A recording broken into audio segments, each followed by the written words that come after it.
서방님, 도대체 왜 이러시는 거예요? 재벌집 맏며느리인 윤정은 서름에 북받쳐 소리쳤습니다. 재벌 2세인 남편이 죽고 시아버지마저 치매에 걸리자 남편의 이복 동생이 바로 본색을 드러냈기 때문입니다. 형수, 이제 이 집에서 나가주세요. 시동생 부부는 그녀를 마치 가정부처럼 대하며 윤정을 쓰레기처럼 내쫓으려 했습니다. 하지만 죽기 직전 남편이 숨겨둔 비밀, 이건 내가 당신에게 남기는 마지막 보험이야. 그것이 세상에 드러나는 순간 모든 것이 발칵 뒤집힙니다. 집에서 쫓겨날 뻔한 며느리가 재벌 회사의 주인이 되기까지 지금부터 그 이야기를 시작합니다. 사연 시작 전에 구독과 좋아요 눌러주시고 지금 어디에서 듣고 계신지 댓글로 알려주세요. 함께 만들어가는 채널입니다. 그럼 사연 시작하겠습니다. 늦은 봄 저녁 고급 주택가의 한 저택에서 윤정은 조용히 식탁을 닦고 있었습니다. 넓은 거실 한쪽, 창가 쪽에 놓인 휠체어에는 80대 노인이 앉아 있었습니다. 윤정의 시아버지였죠. 회장님이라 불리던 분이었지만 지금은 그저 멍한 눈으로 창밖만 바라보고 계셨어요. 윤정은 식탁 위에 밥그릇을 놓으며 작은 소리로 중얼거렸습니다. 오빠, 오늘도 밥 먹었어? 그녀가 바라본 곳엔 액자가 하나 놓여 있었습니다. 남편의 사진이었어요. 환하게 웃고 있는 남편의 얼굴.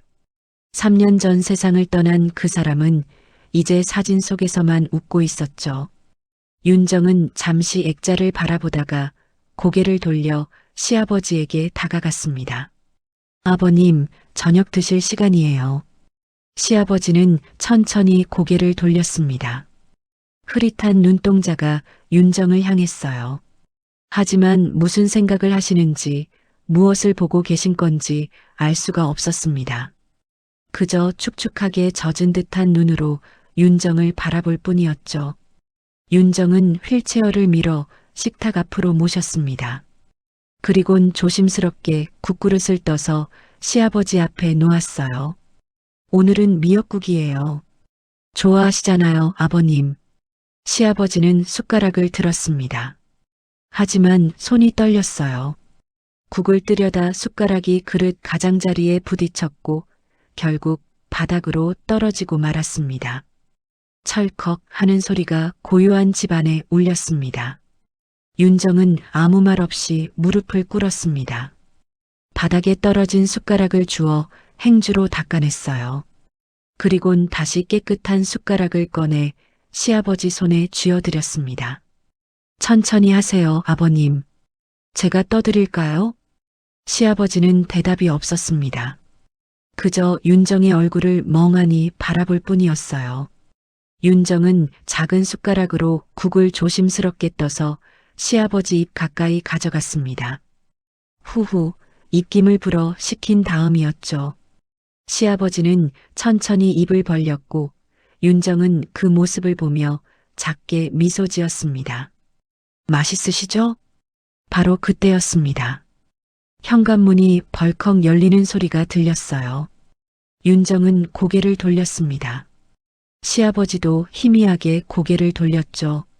누가 온 걸까요? 외출복을 차려입은 남자와 여자가 현관으로 들어서고 있었습니다. 남자는 40대 후반쯤 되어 보였고 여자는 30대 후반이었어요. 둘 다 여행용 캐리어를 끌고 있었습니다. 형수, 우리 왔어요. 남자가 먼저 말을 건넸습니다. 윤정의 시동생, 성욱이었어요. 남편의 이복 동생이었죠.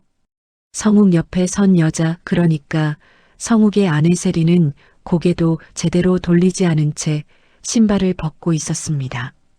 그녀의 목소리는 차가웠어요. 여기 아직 형수님이 사세요? 윤정은 자리에서 일어났습니다. 냅킨으로 손을 닦으며 조용히 인사를 건넸죠. 오랜만이에요. 언제 오신다고 연락이라도 주시지. 연락이요? 세린이 비웃듯 말했습니다. 우리 집인데 연락을 왜 해요? 형수님, 구두 좀 치워주시죠. 현관이 너무 지저분한데. 윤정은 잠시 멈칫했습니다.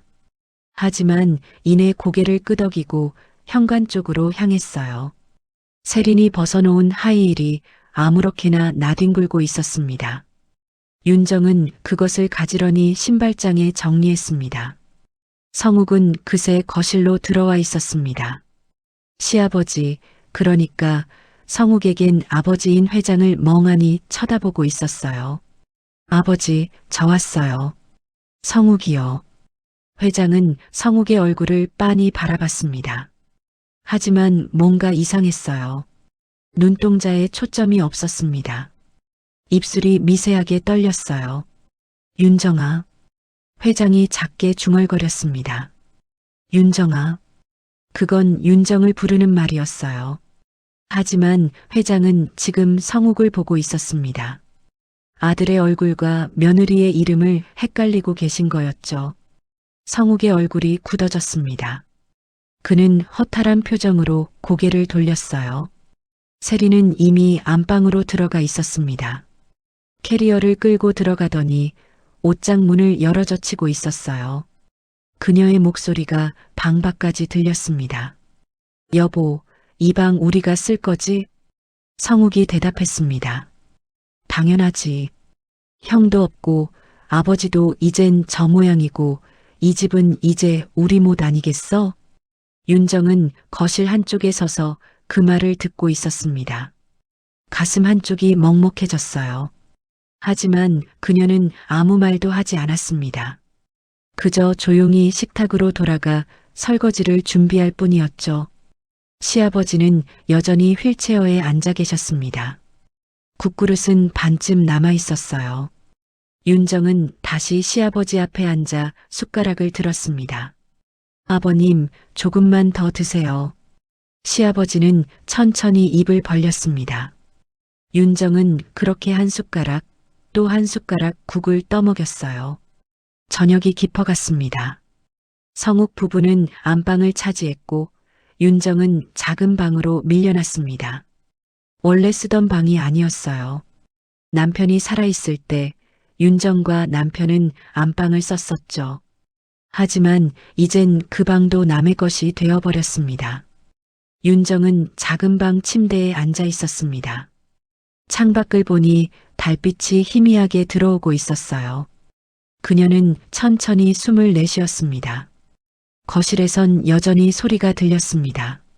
성욱 부부가 짐을 정리하며 나누는 대화였어요. 형수는 아직도 여기서 뭐 하는 거예요? 세린의 목소리였습니다. 글쎄, 형이 죽고 나서 아버지 모신다고 계속 있었잖아. 모신다고요? 간병인도 아니고. 그럼 이제 계약 끝난 거 아니에요? 뭐 그런 셈이지. 윤정은 눈을 감았습니다. 계약. 그런 말을 들으니 가슴이 저렸어요. 17년을 이 집에서 살았습니다. 며느리로 들어와서 남편을 먼저 보내고 시아버지를 모시며 살아왔죠. 그런데 이젠 계약이 끝났다는 말을 듣게 될 줄이야. 그녀는 천천히 자리에서 일어났습니다. 그리곤 방 한쪽 서랍을 열었어요.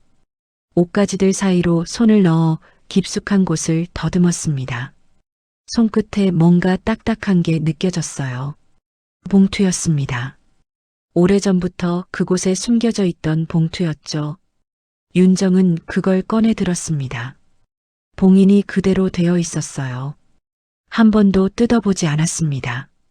아니, 뜯어볼 용기가 없었던 거였죠. 갑자기 과거의 기억이 떠올랐습니다. 3년 전 남편이 병상에 누워 있을 때였어요. 남편은 윤정의 손을 꼭 잡았습니다. 그리곤 이 봉투를 건넸죠. 윤정아, 이거 잘 간직해. 이게 뭔데요? 내가 당신에게 남기는 마지막 보험이야. 남편의 얼굴은 창백했습니다. 하지만 눈빛만큼은 또렷했어요. 진지했죠. 성욱이는 절대 믿으면 안 돼. 아버지도 그걸 아셔. 여보, 나 없어도 당신은 이 집에 있을 권리가 있어. 이 봉투가 그 증거야. 윤정은 그때 울었습니다. 남편은 왜 그런 말을 하는 걸까요? 권리라니, 증거라니. 그저 가족 아니었나요? 하지만 남편은 끝까지 그 봉투를 윤정 손에 쥐어줬습니다. 필요할 때가 올 거야. 그때 열어봐. 그리고 며칠 후 남편은 세상을 떠났습니다. 윤정은 봉투를 꼭 쥐고 있었습니다. 지금이 바로 그때인 걸까요? 남편이 말했던 필요할 때가 온 걸까요? 밤은 깊어만 갔습니다.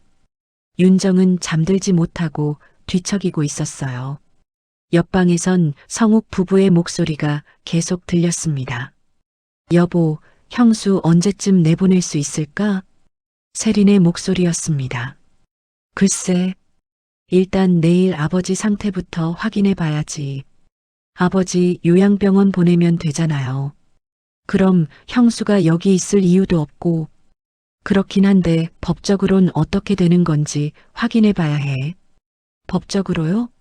그냥 나가라고 하면 되는 거 아니에요? 혹시 모르잖아.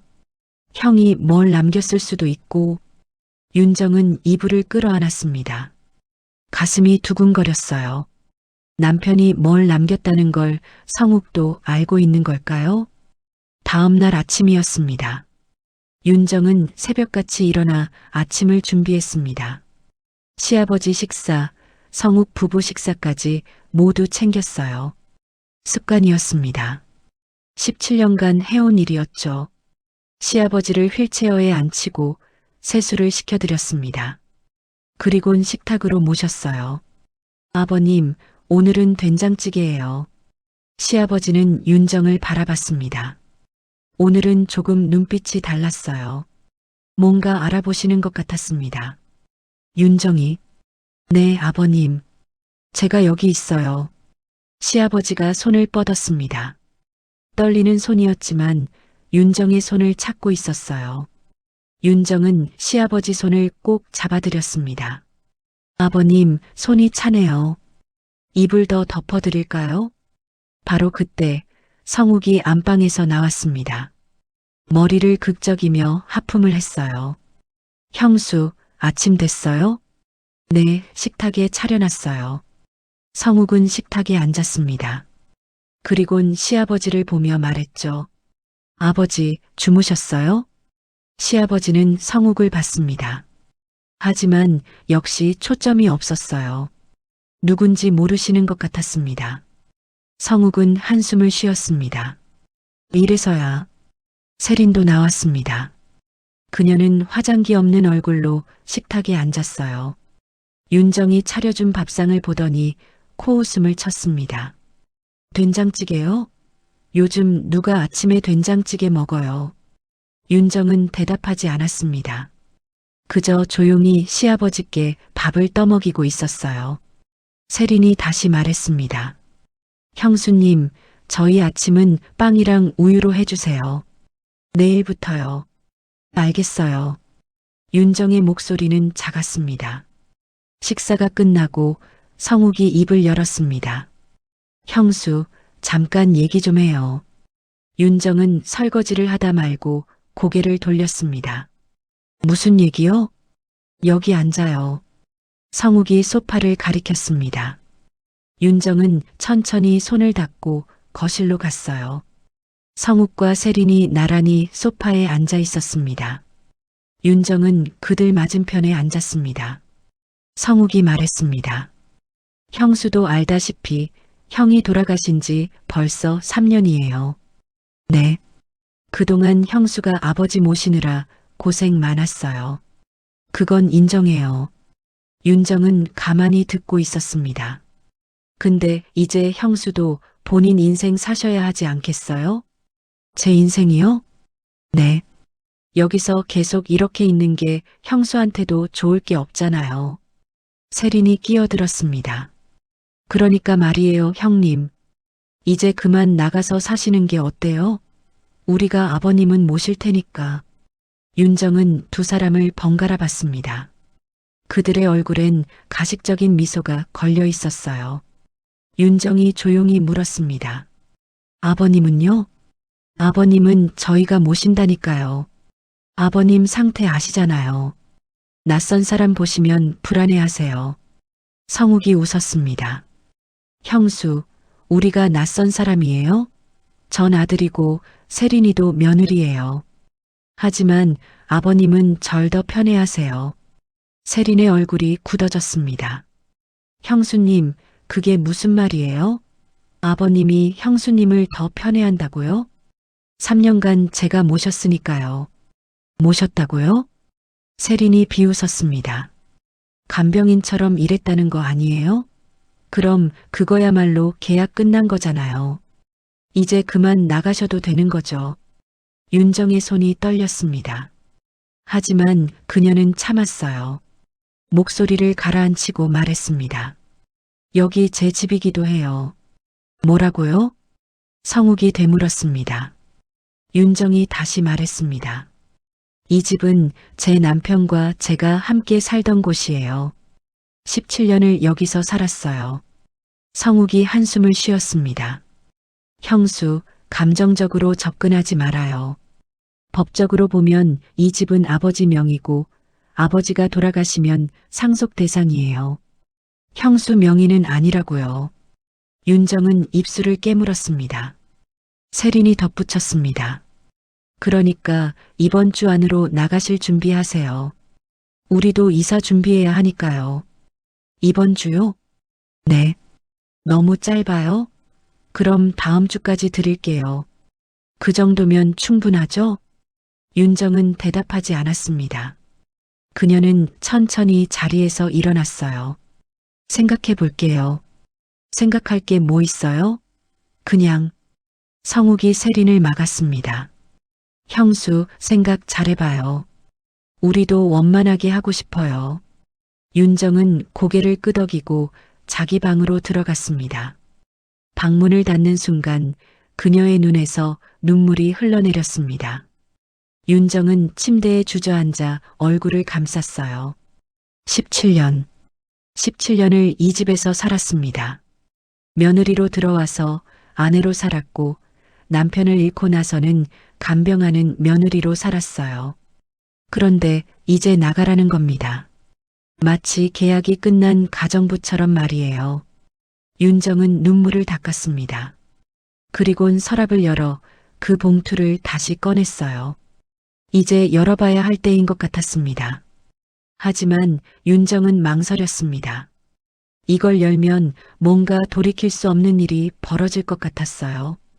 남편과의 추억, 이 집에서의 시간들이 모두 법적 다툼으로 변할 것만 같았습니다. 윤정은 봉투를 다시 서랍에 넣었습니다. 아직은 아니에요. 조금만 더 생각해 봐야 했습니다. 그날 오후 윤정은 시아버지를 모시고 산책을 나갔습니다. 휠체어를 밀며 근처 공원을 천천히 걸었어요. 아버님, 날씨 좋죠? 시아버지는 대답이 없었습니다. 하지만 얼굴에 햇살이 닿자 기분 좋은 표정을 지으셨어요. 윤정은 벤치에 앉아 시아버지 옆에 머물렀습니다. 한참을 그렇게 앉아 있다가 조용히 말했어요. 아버님, 저 어떻게 해야 할까요? 시아버지는 윤정을 봤습니다. 희미한 눈빛이었지만 뭔가 전하고 싶은 게 있는 것 같았어요. 윤정이, 네, 아버님. 여기 있어. 시아버지의 목소리는 떨렸습니다. 하지만 분명했어요. 여기 있으라는 말씀이었습니다. 윤정의 눈에 다시 눈물이 고였습니다. 아버님, 집으로 돌아오는 길 윤정은 결심했습니다. 남편의 묘에 가봐야겠다고요. 남편에게 물어봐야 했습니다. 이제 어떻게 해야 하는지. 그날 저녁 윤정은 성욱 부부에게 말했습니다. 내일 잠깐 외출할게요. 어디 가시는데요? 세린이 물었습니다. 남편 산소예요. 세린은 코웃음을 쳤습니다. 아직도 거기 가세요? 죽은 사람한테 가봤자 뭐가 달라지겠어요. 윤정은 대답하지 않았습니다. 그저 조용히 자기 방으로 들어갔어요. 밤이 깊어졌습니다. 윤정은 잠들지 못하고 천장만 바라보고 있었습니다. 옆방에선 또 성욱 부부의 목소리가 들렸어요. 형수 내일 나간대요. 그 사이에 아버지 요양병원 알아봐요. 성욱의 목소리였습니다. 좋아요. 그럼 형수 몰래 계약서 같은 거 찾아봐야겠어요. 무슨 계약서? 혹시 형님이 형수한테 뭘 남겼을 수도 있잖아요. 미리 확인해 두는 게 좋을 것 같아요. 윤정은 눈을 감았습니다. 그들은 이미 알고 있었습니다. 남편이 뭔가를 남겼을 거라는 걸요. 윤정은 천천히 일어나 서랍을 열었습니다. 봉투를 꺼내 이불 속 깊숙이 감춰뒀어요. 내일 남편 산소에 갈 때 가져가야겠다고 생각했습니다.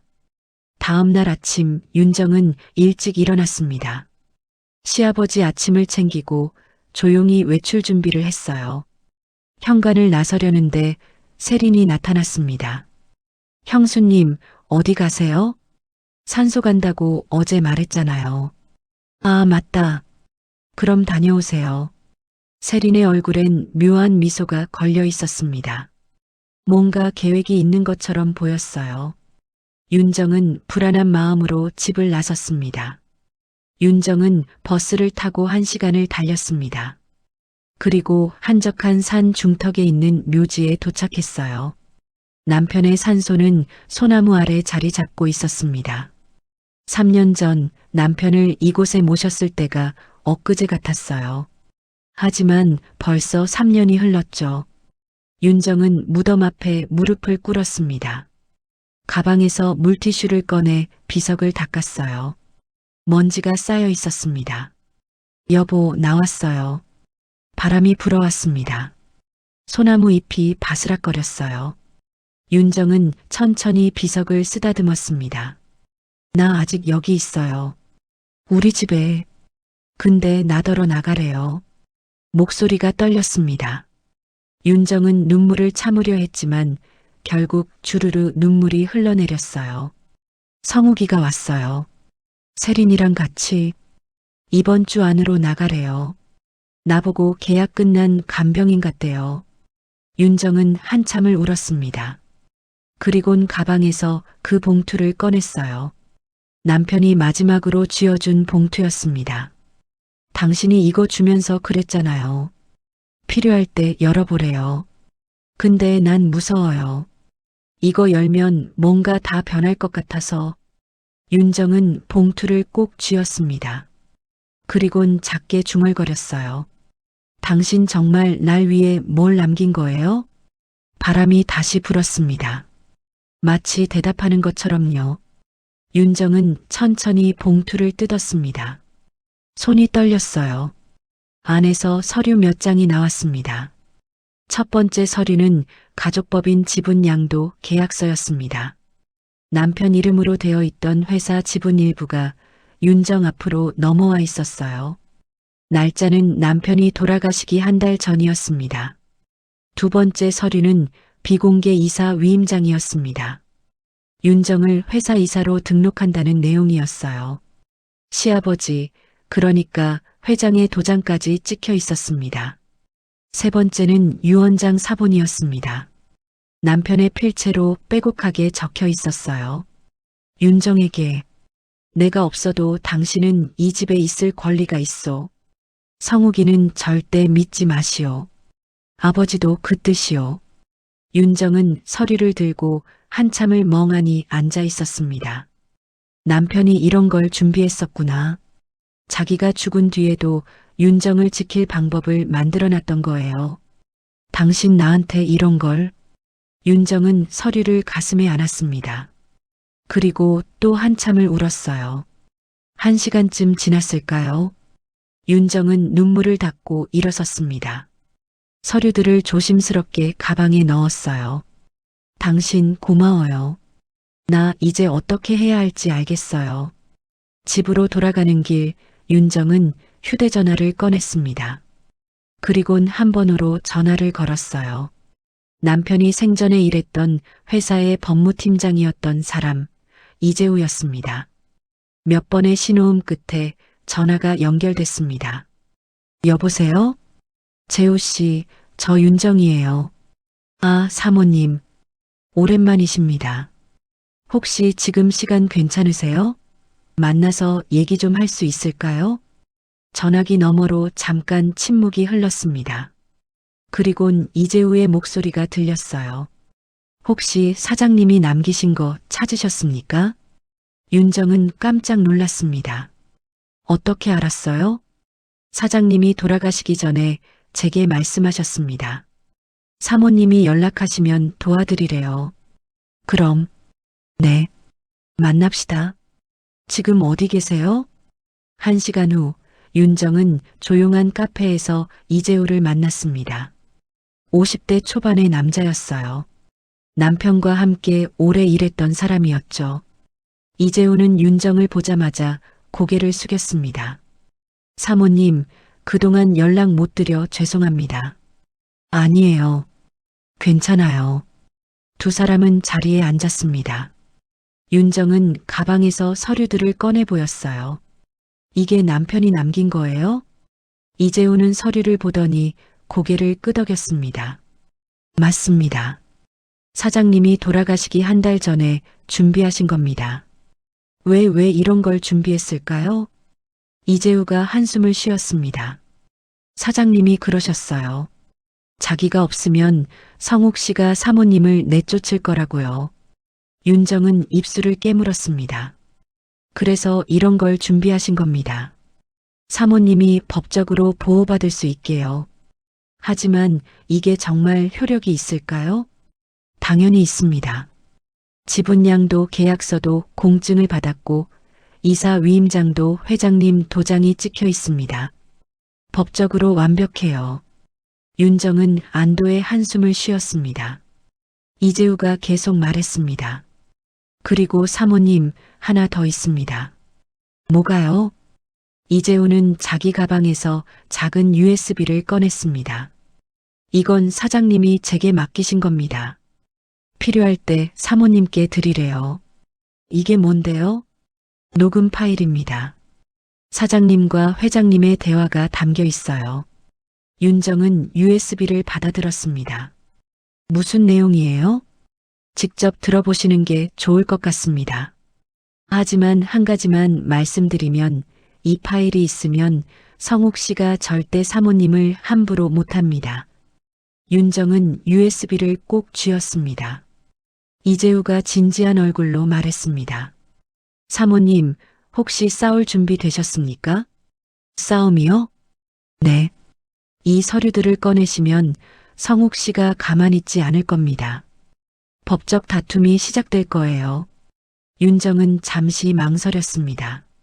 하지만 이내 고개를 끄덕였어요. 준비됐어요. 이제 더 이상 물러설 곳이 없으니까요. 좋습니다. 제가 도와드리겠습니다. 두 사람은 한참 더 얘기를 나눴습니다. 앞으로 어떻게 대응해야 하는지, 어떤 절차를 밟아야 하는지 차근차근 정리했어요. 저녁 무렵 윤정은 집으로 돌아왔습니다. 현관문을 열고 들어서는데 이상한 느낌이 들었어요. 뭔가 분위기가 달랐습니다. 거실에는 성욱 부부가 앉아 있었습니다. 그런데 표정이 심상치 않았어요. 세린이 먼저 입을 열었습니다. 형수님, 어디 다녀오셨어요? 산소 갔다 왔다고 했잖아요. 아, 맞다. 산소. 세린이 비웃듯 말했습니다. 성욱이 소파에서 일어났습니다. 형수, 우리 진지하게 얘기 좀 합시다. 윤정은 가방을 내려놓았습니다. 무슨 얘기요? 형수 방 좀 정리했어요. 뭐라고요? 윤정의 얼굴이 굳어졌습니다. 세린이 웃으며 말했습니다. 청소 좀 했어요. 형수님 짐 정리하시라고요. 이번 주 안으로 나가신다며? 윤정은 급히 자기 방으로 달려갔습니다. 문을 열어보니 방 안이 엉망이었어요. 옷가지들이 바닥에 널려 있었고 서랍은 열려 있었습니다. 윤정은 가슴이 철렁했습니다. 혹시 봉투를 찾은 걸까요? 하지만 다행히 봉투는 자기 가방 안에 있었어요. 가져갔다 온 거였으니까요.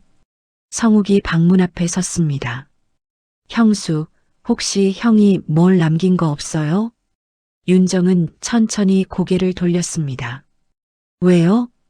그냥요. 혹시나 해서요. 없어요. 정말요? 네. 아무것도 없어요.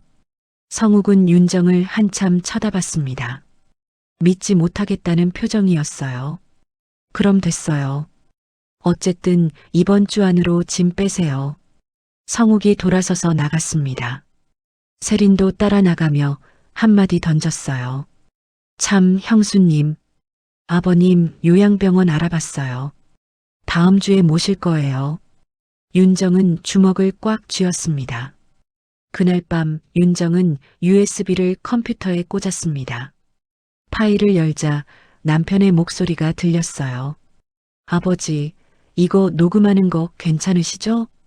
그리고 시아버지의 목소리가 이어졌습니다. 그래, 괜찮아. 다 녹음해. 성욱이한테 회사 절대 넘기시면 안 됩니다. 알아. 그 녀석은 욕심만 있고 그릇이 없어. 제가 없으면 윤정이가 아버지 모실 겁니다. 윤정이한테 권한 넘겨주세요. 윤정이 그래. 윤정이라면 믿을 수 있어. 윤정은 눈물을 흘리며 녹음을 들었습니다. 남편이 그리고 시아버지가 자기를 믿어줬다는 게 너무 고마웠어요. 녹음 파일 마지막에 남편의 목소리가 들렸습니다. 윤정아, 미안해. 나 없이 싸우게 해서. 근데 당신이면 할 수 있어. 당신은 강한 사람이야. 윤정은 USB를 꺼내 꼭 쥐었습니다. 여보, 나 할 수 있을까요?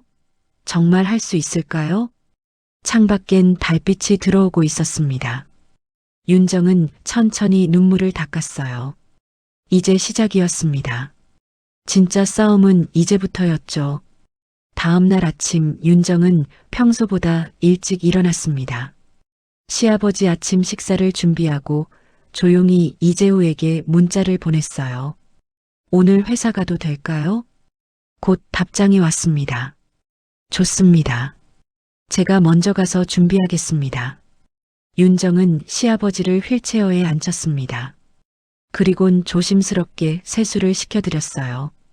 아버님, 오늘 저 잠깐 나갔다 올게요. 시아버지가 윤정을 바라봤습니다. 오늘은 눈빛이 조금 또렷했어요. 윤정이, 네, 아버님. 제가 여기 있어요. 시아버지가 떨리는 손으로 윤정의 손을 잡았습니다. 괜찮아, 너 괜찮아. 윤정은 시아버지 손을 꼭 쥐었습니다. 무슨 뜻인지 정확히는 몰랐지만 응원해 주시는 것 같았어요. 아버님, 고맙습니다. 식사를 마치고 윤정은 외출 준비를 했습니다. 가방에 서류들과 USB를 챙겼어요. 거실에 나오니 성욱이 소파에 앉아 있었습니다. 형수, 어디 가요? 잠깐 볼 일 있어요. 무슨 일인데요? 개인적인 일이에요. 윤정은 더 대답하지 않고 현관으로 향했습니다. 성욱이 뒤에서 말했어요. 형수, 짐 정리는 하고 있죠? 윤정은 대답하지 않고 문을 닫았습니다. 1시간 후 윤정은 남편이 일하던 회사 건물 앞에 섰습니다. 고층 빌딩이었어요. 남편이 살아있을 때 몇 번 와본 적이 있었죠.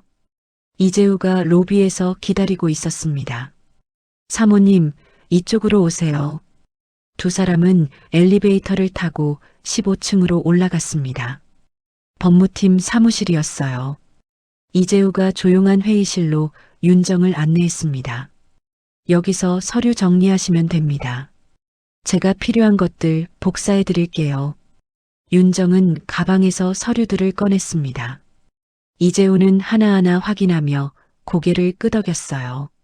지분양도 계약서 원본이 여기 있고 이사 위임장도 완벽하네요. 이걸로 정말 제가 회사 이사가 될 수 있나요? 물론입니다. 이미 3년 전에 등록된 겁니다. 다만 사모님이 활동을 안 하셨을 뿐이죠. 윤정은 놀랐습니다. 그럼 제가 진작 이사였다는 거예요?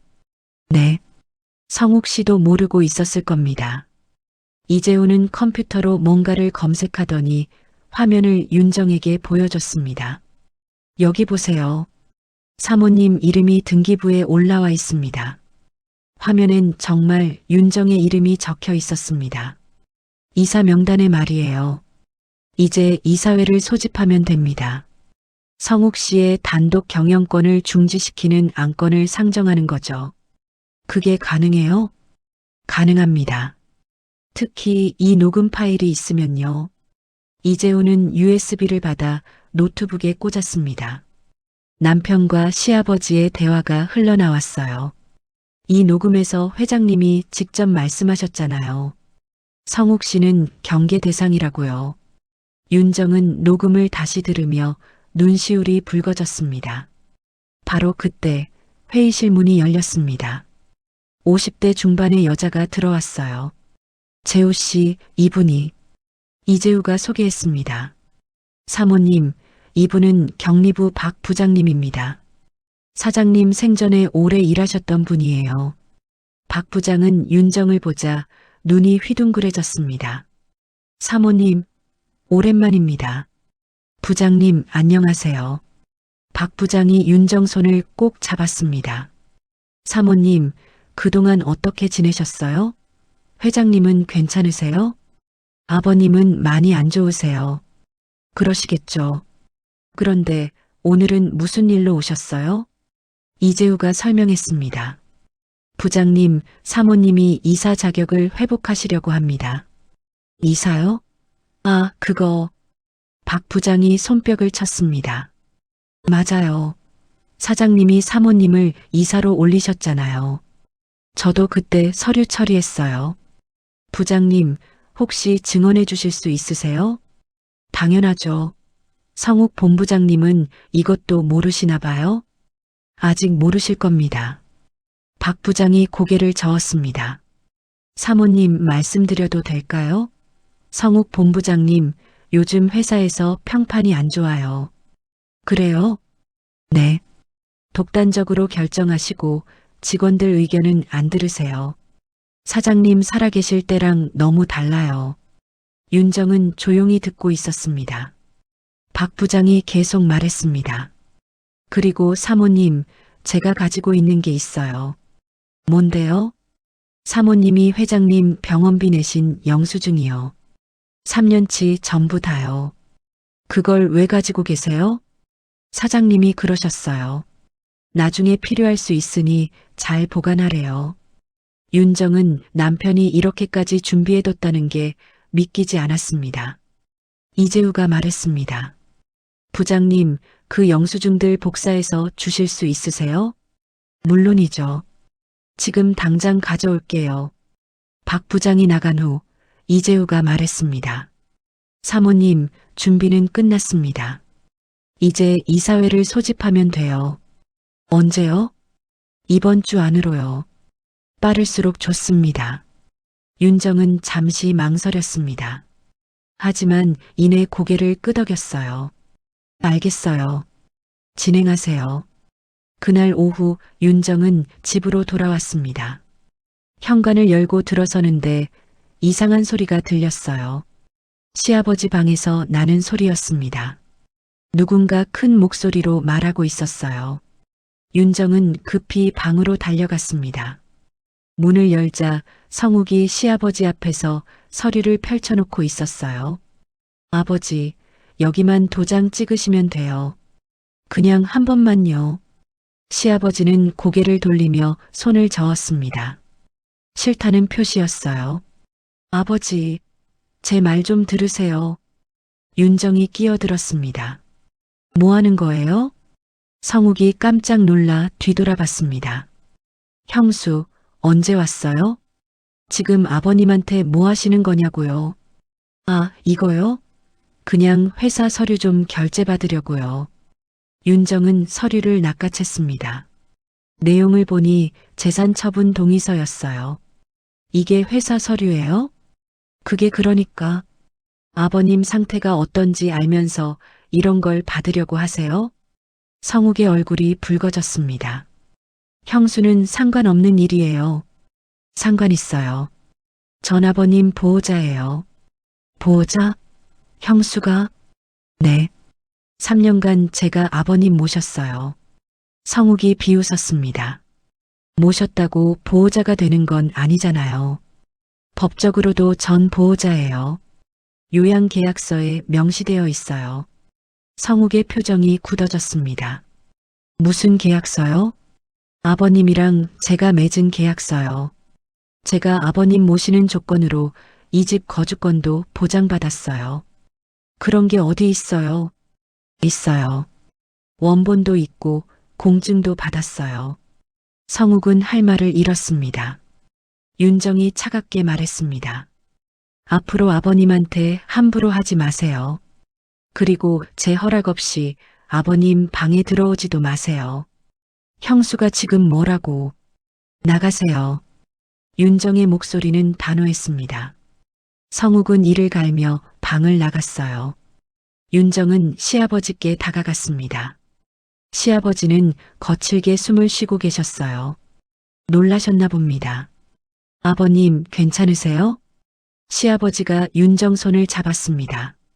떨리는 손이었어요. 윤정아 고맙다. 아버님, 제가 지켜드릴게요. 걱정하지 마세요. 그날 밤 윤정은 이재우에게서 문자를 받았습니다. 이사회 날짜 잡혔습니다. 이번 주 금요일입니다. 윤정은 휴대전화를 꼭 쥐었습니다. 드디어 시작되는 거였어요. 진짜 싸움이 말이에요. 창밖엔 비가 내리기 시작했습니다. 윤정은 창문을 바라보며 작게 중얼거렸어요. 여보, 나 잘할 수 있을까요? 빗소리만 대답할 뿐이었습니다. 금요일 아침이 밝았습니다. 이사회가 열리는 날이었어요. 윤정은 새벽부터 잠을 설쳤습니다.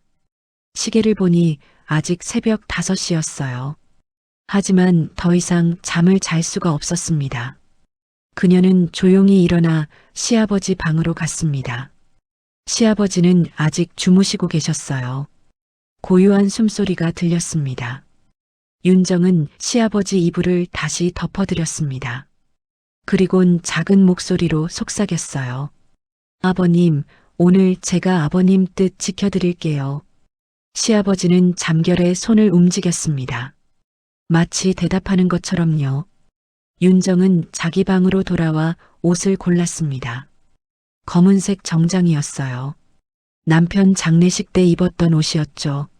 3년 만에 다시 꺼내 입는 거였습니다. 거울을 보니 낯선 자기 모습이 보였습니다. 53년을 살면서 이렇게 정장을 입고 어디 나가본 적이 거의 없었어요. 항상 편한 옷만 입고 집안일만 했었죠. 나 할 수 있을까? 윤정은 거울 속 자기 자신에게 물었습니다. 오전 9시 윤정은 집을 나섰습니다. 이재우가 차를 가지고 와서 기다리고 있었어요. 사모님 준비되셨습니까? 네, 최대한요. 잘하실 겁니다. 사장님이 믿으신 분이잖아요. 차 안에서 이재우는 오늘 절차를 다시 한번 설명해 줬습니다. 이사회에서 사모님 이사 자격 복원 안건을 먼저 상정합니다. 그 다음 성욱 씨의 단독 경영권 중지 안건을 올리는 거죠. 성욱 씨가 가만히 있을까요? 당연히 반발할 겁니다.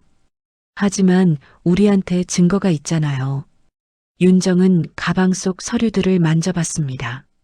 남편이 남긴 것들이었어요. 회사 건물에 도착했습니다. 윤정은 차에서 내리며 깊게 숨을 들이쉬었어요. 사모님 가시죠. 두 사람은 엘리베이터를 타고 20층으로 올라갔습니다. 이사회의실이 있는 층이었어요. 회의실 문 앞에 섰을 때 윤정의 다리가 떨렸습니다. 이재우가 조용히 말했어요. 사모님 괜찮으세요? 네, 괜찮아요. 문이 열렸습니다. 넓은 회의실 안에는 이미 여러 사람이 앉아 있었습니다. 이사들이었어요. 그리고 맨 앞쪽에는 성욱이 앉아 있었습니다. 성욱은 윤정을 보자 눈을 크게 떴습니다. 형수? 여기 왜 왔어요? 윤정은 대답하지 않고 자리에 앉았습니다. 이재우가 옆에 앉았어요. 한 이사가 물었습니다. 저분은 누구신가요? 이재우가 대답했습니다. 고 태호 사장님의 부인이시고 저희 회사 이사이신 정윤정 이사님입니다. 이사요? 처음 뵙는데요? 등기부에 올라와 계십니다. 확인하시면 아실 겁니다. 성욱이 벌떡 일어났습니다. 무슨 소리예요? 형수가 이사라니? 성욱 본부장님 모르셨나요? 3년 전에 이미 등록되셨는데요. 성욱의 얼굴이 붉어졌습니다. 그는 비서에게 소리쳤어요. 등기부 당장 확인해봐. 잠시 후 비서가 노트북을 들고 와서 화면을 보여줬습니다. 거기엔 정말 윤정의 이름이 이사 명단에 올라와 있었어요. 성욱은 할 말을 잃었습니다. 이사회 의장이 말했습니다. 그럼 회의 시작하겠습니다. 오늘 첫 번째 안건은 정윤정 이사의 이사 자격 복원건입니다. 성욱이 소리쳤습니다. 잠깐만요. 이게 대체 무슨 일입니까? 본부장님 정식 안건입니다. 이해 있으시면 나중에 말씀하세요. 이재우가 서류를 꺼내 돌렸습니다. 이사 위임장이었어요. 이건 고 태호 사장님과 회장님이 직접 서명하신 이사 위임장입니다. 정윤정님을 이사로 임명한다는 내용이죠. 한 이사가 서류를 보며 물었습니다. 이게 진짜입니까? 진짜입니다. 공증도 받았습니다. 성욱이 소리쳤습니다. 형이 죽기 전이잖아요. 형 정신이 온전했는지 어떻게 알아요? 이재우가 차분하게 대답했습니다. 그래서 준비했습니다. 그는 노트북을 켜고 USB를 꽂았습니다. 그리곤 스피커를 틀었어요. 남편의 목소리가 회의실에 울려 퍼졌습니다. 아버지, 이거 녹음하는 거 괜찮으시죠? 시아버지 목소리가 이어졌습니다.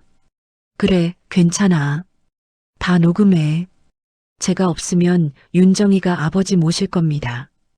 윤정이한테 이사직 넘겨주세요. 윤정이 그래. 윤정이라면 믿을 수 있어. 회의실이 조용해졌습니다. 모두가 녹음을 듣고 있었어요. 녹음이 끝나자 한 이사가 말했습니다.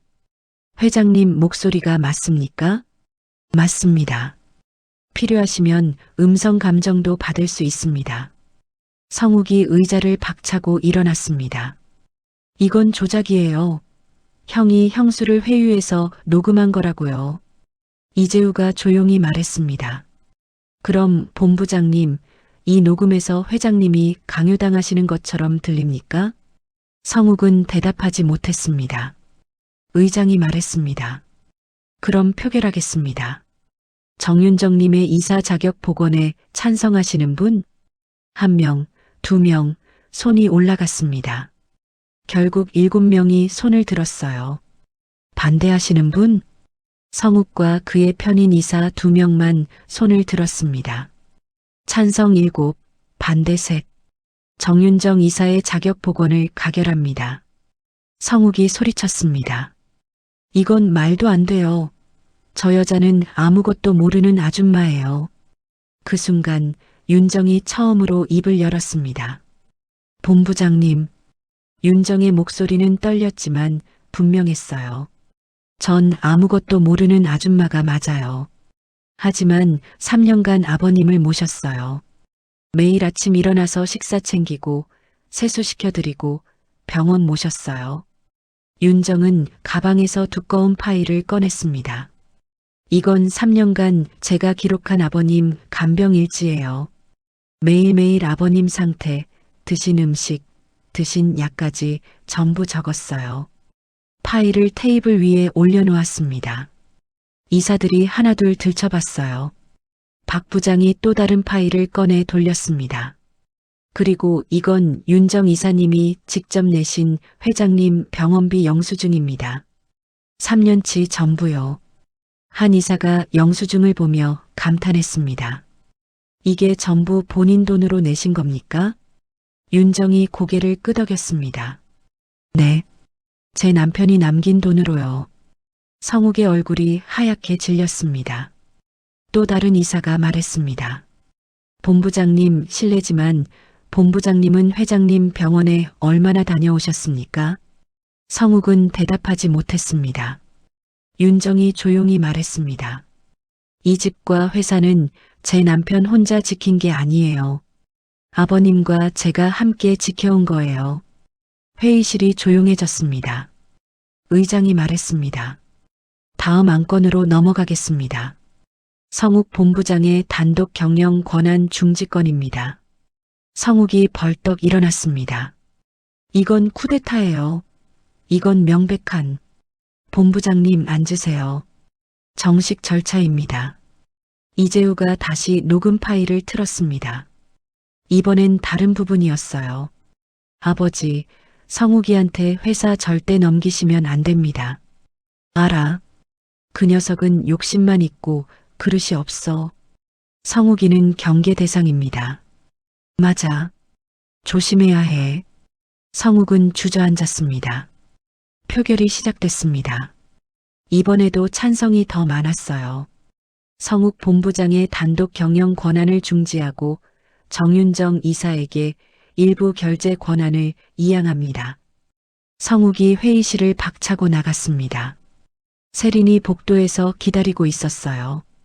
어떻게 됐어요? 성욱은 대답 대신 벽을 주먹으로 쳤습니다. 회의실 안 윤정은 떨리는 손으로 물을 마셨습니다. 이재우가 조용히 말했습니다. 사모님 잘하셨습니다. 윤정은 눈물을 참았습니다. 여보, 제가 해냈어요. 이사회가 끝나고 며칠이 지났습니다. 언론에서는 윤정의 이야기가 화제가 됐어요. 고 태호 부인 가족회사 실권자료라는 기사가 신문에 실렸습니다. 윤정은 집 거실에서 그 기사를 보고 있었습니다. 낯설었어요. 자기 이름이 신문에 나다니요. 휴대전화가 울렸습니다. 모르는 번호였어요. 여보세요? 정윤정 이사님이십니까? 저는 일간지 기자인데요. 인터뷰 좀. 윤정은 조용히 전화를 끊었습니다. 벌써 세 번째 인터뷰 요청이었어요. 그녀는 한숨을 쉬며 시아버지 방으로 갔습니다. 시아버지는 침대에 누워 계셨어요. 요즘 더 기력이 없으셨습니다. 아버님, 제가 왔어요. 시아버지가 천천히 눈을 떴습니다. 윤정을 보자 희미하게 미소를 지으셨어요. 윤정이, 네, 아버님. 오늘 기분은 어때요? 시아버지가 윤정 손을 잡으려 했습니다. 윤정은 그 손을 꼭 쥐어드렸어요. 아버님, 제가 해냈어요. 아버님과 남편이 원하신 대로요. 시아버지 눈에 눈물이 고였습니다. 고맙다, 윤정아. 바로 그때 현관문이 열리는 소리가 들렸습니다. 윤정은 고개를 돌렸습니다. 세린의 목소리가 들렸어요. 형수님, 계세요? 윤정은 시아버지 방에서 나왔습니다. 거실에는 세린이 서 있었어요. 얼굴이 창백했습니다. 무슨 일이에요? 세린이 떨리는 목소리로 말했습니다. 형수님, 우리 좀 얘기할 수 있을까요? 앉으세요. 두 사람은 소파에 마주 앉았습니다. 세린은 가방을 꼭 쥐고 있었어요. 형수님, 저 사과하러 왔어요. 윤정은 놀랐습니다. 세린이 사과를 하다니요. 제가 너무 심했어요. 형수님을 무시하고 함부로 대하고. 세린의 눈에서 눈물이 흘러내렸습니다. 근데 형수님, 한 가지만 여쭤봐도 될까요? 뭔데요? 형수님은 정말 회사를 가지려고 이러는 거예요? 윤정은 잠시 생각했습니다. 그리곤 천천히 대답했어요. 아니에요. 전 회사가 필요한 게 아니에요. 그럼요. 전 그냥 제가 있을 자리를 지키고 싶은 거예요. 17년간 제가 있었던 이 자리요. 세린은 고개를 숙였습니다. 형수님, 저 질투했어요. 형수님이 이 집에 계속 계시는 게, 회장님이 형수님만 찾으시는 게 다 미웠어요. 알아요. 근데 이제 알겠어요. 형수님이 얼마나 많은 걸 참고 견뎌왔는지. 세린이 일어났습니다. 더 이상 형수님 방해 안 할게요.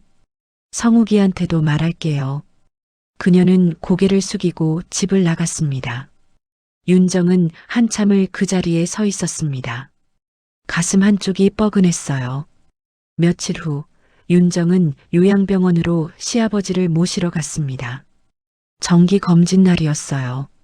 병원 복도에서 한 간호사가 윤정을 불렀습니다. 윤정 씨, 잠깐만요. 그녀는 시아버지를 오래 돌봐준 나 간호사였습니다. 무슨 일이세요? 나 간호사가 주변을 살피더니 작은 목소리로 말했습니다. 윤정 씨, 저 증언해야 할 것 같아요. 증언이요? 네. 얼마 전에 세린 씨가 기자 데리고 왔었어요. 회장님이 치매라서 이사회가 조작됐다고 말하려고요. 윤정의 표정이 굳어졌습니다. 근데 전 말했어요. 세린 씨는 한 번도 회장님 얼굴 제대로 안 보고 가셨다고요. 늘 윤정 씨만 계셨다고요. 그랬어요? 네. 기자가 그거 듣고 기사 안 쓰고 갔어요. 윤정은 나 간호사 손을 꼭 잡았습니다. 고맙습니다. 정말 고마워요. 아니에요. 전 사실대로 말한 것뿐이에요. 윤정 씨가 얼마나 정성스럽게 모셨는지 다 봤어요. 검진을 마치고 집으로 돌아오는 길, 시아버지가 윤정 손을 잡았습니다. 윤정아. 네, 아버님. 태호가 잘했어. 시아버지 목소리는 떨렸지만 분명했어요. 윤정이라서 다행이야. 윤정의 눈에 눈물이 고였습니다. 아버님. 그날 저녁 윤정은 이재우에게서 전화를 받았습니다. 사모님, 큰일 났습니다. 무슨 일이에요? 성욱 씨가 사모님을 고소했습니다. 뭐라고요? 부친의 사인을 강제로 받아냈다고 사문서 위조 혐의래요. 윤정은 주저앉았습니다. 설마 이런 일까지 벌어질 줄이야. 사모님, 걱정 마세요. 우리한테 녹음 파일 있잖아요. 그걸로 될까요? 됩니다. 녹음 파일에 회장님이 동의하시는 내용이 다 나와요. 다음 날 윤정은 경찰서에 출석했습니다. 조사를 받으러 간 거였어요. 형사가 물었습니다. 회장님이 직접 동의하신 겁니까? 네. 남편이 녹음까지 했어요. 그 녹음 파일 있습니까? 이재우가 USB를 제출했습니다. 형사는 파일을 들어보더니 고개를 끄덕였어요. 이 정도면 문제 없겠네요. 오히려 허위 고소한 쪽이 문제가 될 수 있습니다. 며칠 후 성욱의 고소는 기각됐습니다.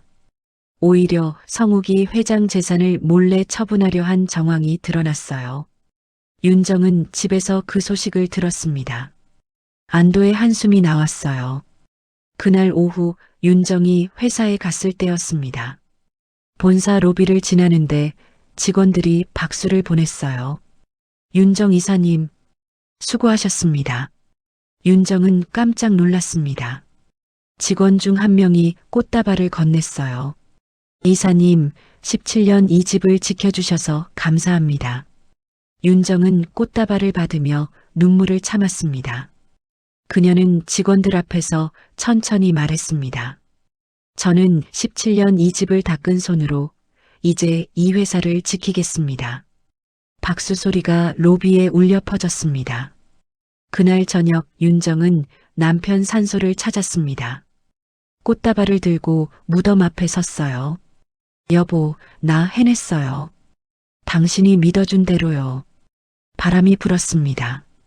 소나무 잎이 바스락거렸어요. 이제 시작인 것 같아요. 진짜 지켜야 할 게 뭔지 이제 알겠어요. 윤정은 무릎을 꿇고 비석을 쓰다듬었습니다. 당신 고마워요. 나를 믿어줘서. 해가 지고 있었습니다. 윤정은 한참을 그 자리에 앉아 있었어요. 그리고 천천히 일어나 산을 내려왔습니다. 시작을 향해서요. 며칠 후 성욱과 세리는 다시 윤정을 찾아왔습니다. 이번엔 분위기가 달랐어요. 성욱의 얼굴은 창백했고 세리는 고개를 들지 못했습니다. 윤정은 거실 소파에 앉아 두 사람을 바라봤습니다. 성욱이 먼저 입을 열었습니다. 형수 아버지 좀 뵐 수 있을까요? 왜요? 그냥 마지막으로 한 번만요. 윤정은 잠시 망설였습니다. 그리곤 고개를 끄덕였어요. 잠깐만 기다려요. 아버님께 여쭤볼게요. 윤정은 시아버지 방으로 갔습니다. 시아버지는 침대에 누워 계셨어요. 아버님, 성욱 씨가 왔어요. 뵙고 싶다는데 괜찮으세요?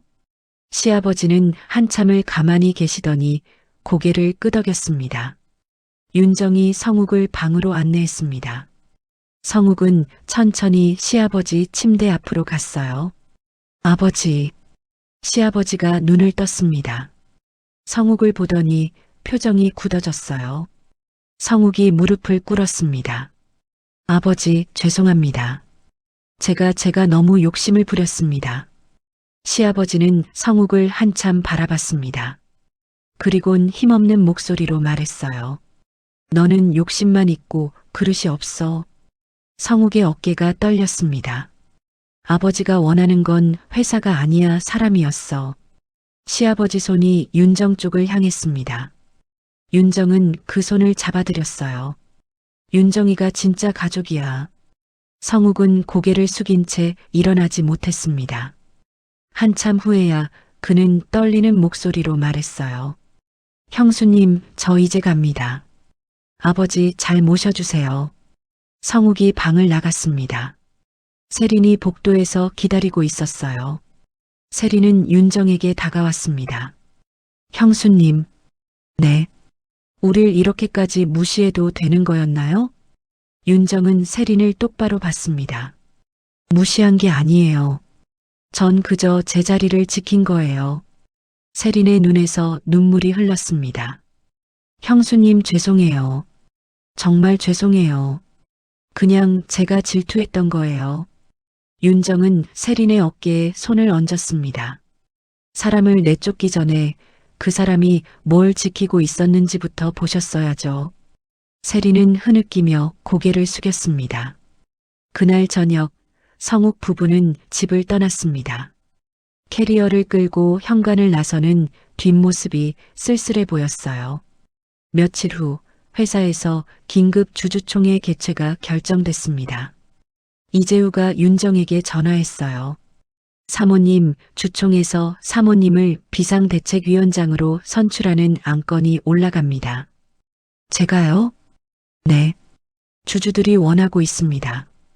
주총 당일 윤정은 또다시 검은 정장을 입었습니다. 거울을 보니 한 달 전과는 다른 자기 모습이 보였어요.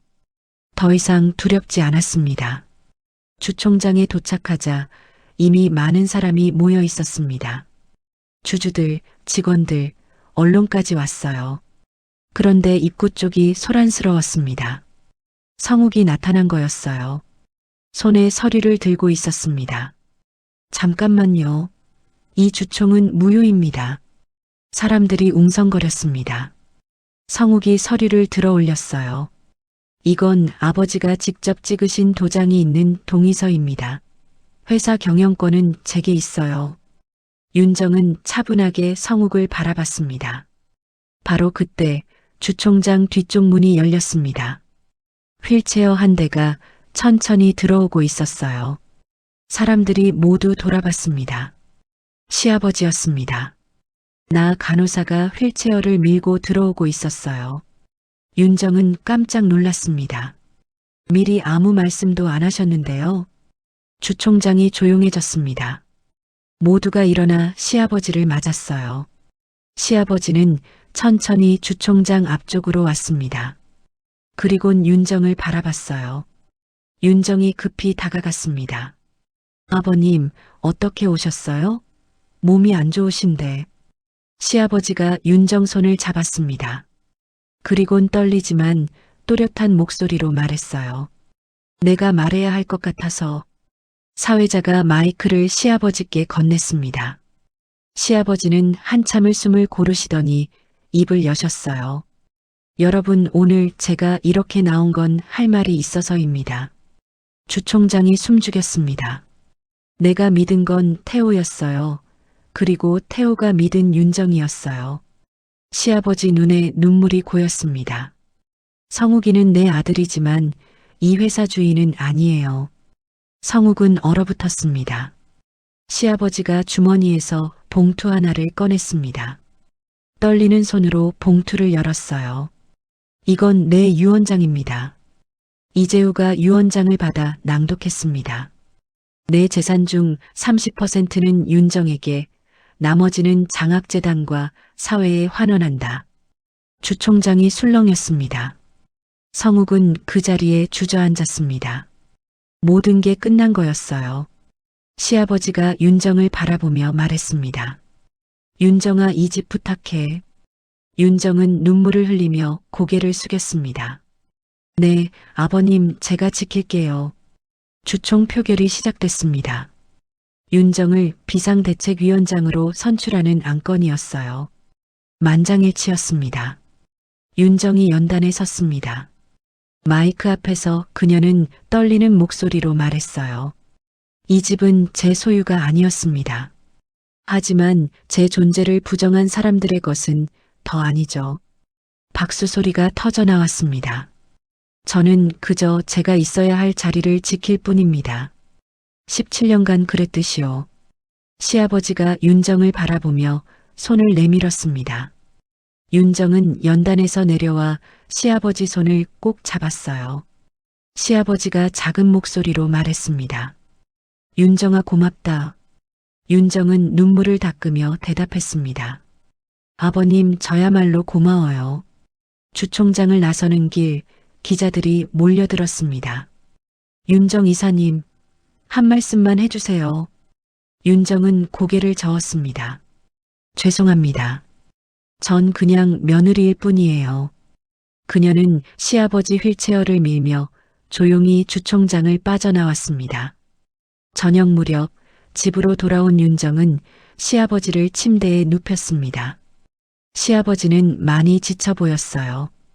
오늘 주총에 나오시느라 힘을 다 쓰신 것 같았습니다. 아버님, 푹 쉬세요. 오늘 고생 많으셨어요. 시아버지가 윤정 손을 놓지 않았습니다. 윤정아, 넌 진짜 우리 딸이야. 윤정은 시아버지 손을 두 손으로 감쌌습니다. 아버님, 저도 아버님이 진짜 아버지예요. 시아버지가 눈을 감았습니다. 그 얼굴엔 평온한 미소가 번졌어요. 윤정은 한참을 시아버지 곁에 앉아 있었습니다. 창밖으로 별이 보였습니다. 윤정은 그 별을 보며 생각했어요. 여보, 당신 아버지가 날 딸이래요. 이제 정말 가족이 된 것 같아요. 그날 밤 언론에는 대서특필됐습니다. 고인의 아내에서 재벌의 주인으로 돌아온 여자. 기사 사진엔 윤정이 시아버지 휠체어를 밀고 있는 뒷모습이 실렸어요. 윤정은 그 기사를 보며 조용히 미소 지었습니다. 이제 진짜 시작이었습니다. 한 달이 흘렀습니다. 윤정은 아침마다 회사에 갔다가 저녁엔 시아버지를 돌보는 일상을 이어갔어요. 쉽지 않았습니다. 이사장 일도 배워야 했고 시아버지 건강도 점점 나빠지고 있었죠. 어느 날 아침 윤정은 회사 책상에 앉아 서류를 보고 있었습니다. 박 부장이 들어왔어요. 이사장님, 너무 무리하시는 거 아닌가요? 얼굴이 많이 피곤해 보이세요. 괜찮아요. 할 수 있어요. 회장님, 병은 어떠세요? 윤정은 잠시 말을 멈췄습니다. 많이 안 좋으세요. 의사 선생님이 시간이 얼마 안 남았다고 하시더라고요. 박 부장의 눈이 붉어졌습니다.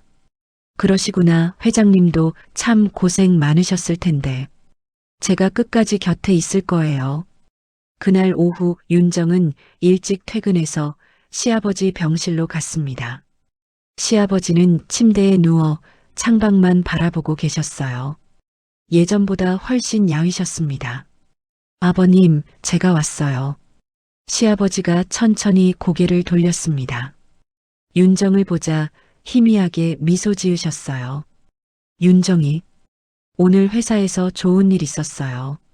직원들이 다들 열심히 일하고 있대요. 시아버지가 고개를 끄덕였습니다.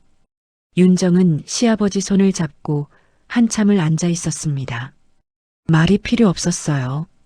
그저 함께 있는 것만으로도 충분했습니다. 저녁 무렵 의사가 윤정을 따로 불렀습니다. 보호자분, 잠깐 말씀 좀 드릴게요. 윤정은 의사 사무실로 갔습니다. 의사는 심각한 표정이었어요. 회장님 상태가 많이 악화되셨습니다. 이제 시간이 길어야 한두 달 정도 남으신 것 같습니다. 윤정의 가슴이 철렁했습니다. 그렇게 짧나요? 네. 최대한 편안하게 해드리는 게 좋을 것 같습니다. 윤정은 고개를 끄덕였습니다. 눈물이 나올 것 같았지만 참았어요. 알겠습니다. 제가 끝까지 함께 할게요. 병실로 돌아온 윤정은 시아버지 곁에 앉았습니다. 시아버지는 주무시고 계셨어요. 윤정은 시아버지 손을 꼭 잡았습니다. 아버님, 조금만 더 제 곁에 계세요. 제가 아직 할 말이 많아요. 그날 밤 윤정은 병실 간이 침대에서 잤습니다. 시아버지 곁을 떠나고 싶지 않았어요. 새벽에 시아버지가 기침을 하셨습니다. 윤정은 벌떡 일어나 물을 떠드렸어요. 아버님, 괜찮으세요? 시아버지가 물을 조금 드시고는 윤정을 바라봤습니다. 윤정아. 네, 아버님. 너 힘들지? 윤정은 고개를 저었습니다. 아니에요. 전 괜찮아요. 거짓말 다 힘든 거 알아. 아버님. 시아버지 눈에서 눈물이 흘렀습니다. 미안하다 윤정아, 너한테 이렇게까지 짐을 지게 해서. 윤정은 시아버지 눈물을 닦아드렸습니다. 아버님, 이건 짐이 아니에요. 제가 원해서 하는 거예요. 정말 고맙다. 윤정은 시아버지 손을 두 손으로 감싸며 말했습니다. 아버님이 저한테 해주신 게 얼마나 많은데요. 저야말로 고마워요. 시아버지가 작게 미소 지었습니다. 며칠 후 성욱에게서 연락이 왔습니다. 형수 아버지 상태 어떠세요? 많이 안 좋으세요. 전화 너머로 한숨소리가 들렸습니다. 형수, 제가 한 번만 더 뵐 수 있을까요? 오세요. 아버님도 보고 싶어 하실 거예요. 다음 날 성욱이 병실에 왔습니다. 세리는 함께 오지 않았어요. 성욱은 시아버지 침대 앞에 섰습니다. 아버지. 시아버지가 눈을 떴습니다. 성욱을 보더니 손을 내밀었어요. 성욱이 그 손을 잡았습니다. 아버지, 죄송합니다. 제가 너무 못난 아들이었어요. 시아버지가 고개를 저었습니다. 아니야, 넌 내 아들이야, 사랑한다. 성욱의 눈에서 눈물이 쏟아졌습니다. 아버지. 윤정이 잘 도와줘, 혼자는 힘들 거야. 성욱이 고개를 끄덕였습니다. 네, 그렇게 할게요. 성욱이 병실을 나간 후 시아버지가 윤정을 불렀습니다. 윤정아, 내 서랍에 편지가 하나 있어. 편지요? 내가 죽으면 그때 읽어봐. 윤정은 가슴이 뭉클해졌습니다. 아버님, 그런 말씀하지 마세요. 아니야, 나 곧 갈 거야, 태호한테. 시아버지가 윤정 손을 꼭 쥐었습니다. 수고했어, 윤정아. 아버님, 미안하다, 그리고 고맙다.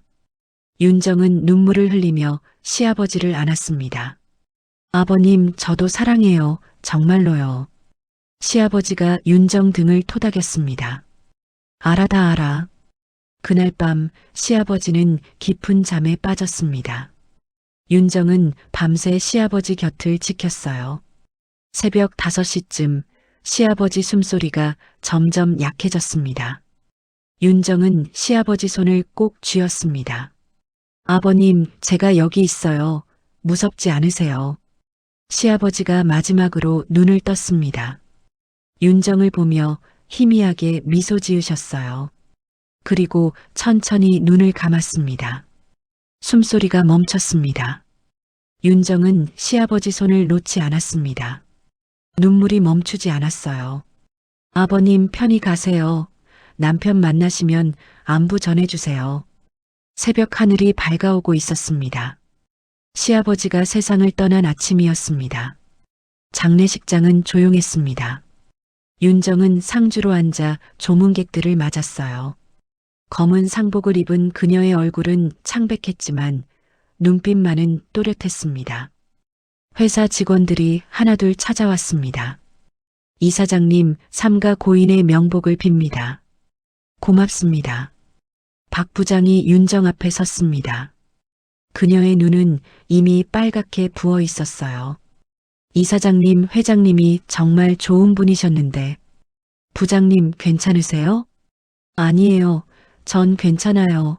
이사장님이 더 힘드실 텐데. 윤정은 박 부장 손을 꼭 잡아줬습니다. 직원 중 한 명이 조용히 말했습니다. 진짜 가족은 피보다 마음이었습니다. 다른 직원들도 고개를 끄덕였어요. 이사장님이 진짜 가족이셨어요. 끝까지 곁에 계셨잖아요. 윤정은 눈물을 참으며 고개를 숙였습니다. 성욱도 왔습니다. 그는 검은 양복을 입고 조용히 절을 올렸어요. 조문을 마치고 성욱이 윤정에게 다가왔습니다.